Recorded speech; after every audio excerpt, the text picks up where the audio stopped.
This is the KRUI News at Noon, brought to you in part by the Daily Iowan.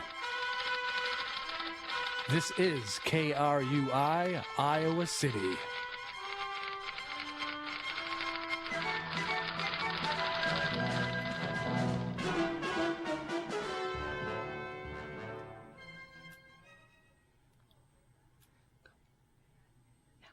It is noon in Iowa City. The temperature is 36 degrees, and for KRUI, this is the latest news with Ashlyn Bauer and Mason Clark. Here are the headlines for this Thursday morning. Severe storms hit the East Coast hard. ISIS possesses a new threat, and tough times for Iowa basketball. The East Coast was hit with severe storms yesterday. The storm system brought at least 6 tornadoes that have been rated EF2 or stronger.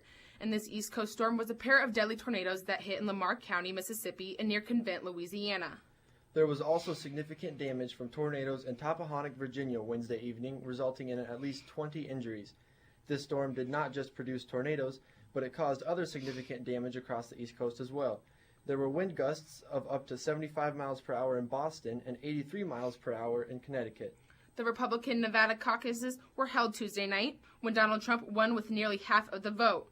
Marco Rubio came in second, closely followed by Ted Cruz. Trump currently holds an 81-17 delegate lead over Cruz and Rubio.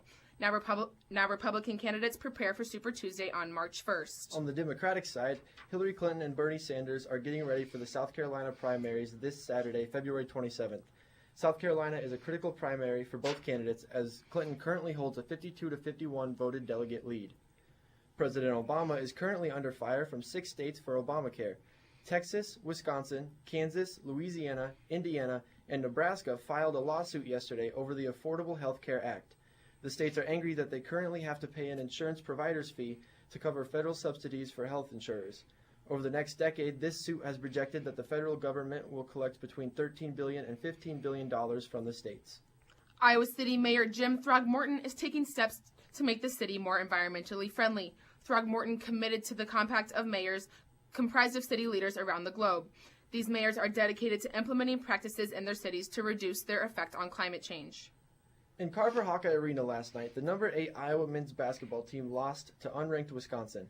The Hawkeyes went into halftime trailing 35-34. They then scored the first 7 points of the second half to go up 41-35. Quickly after that, the Hawkeyes lost their grip and lost 67-59.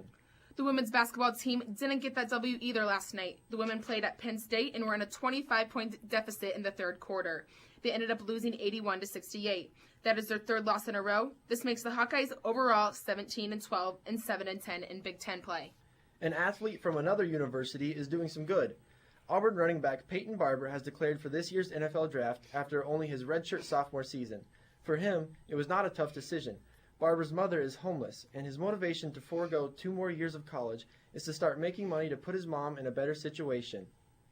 The Zika virus is becoming a larger threat to the United States. 3 pregnant Florida women tested positive for the virus, meaning they can expect their young to be born with deformations of the head.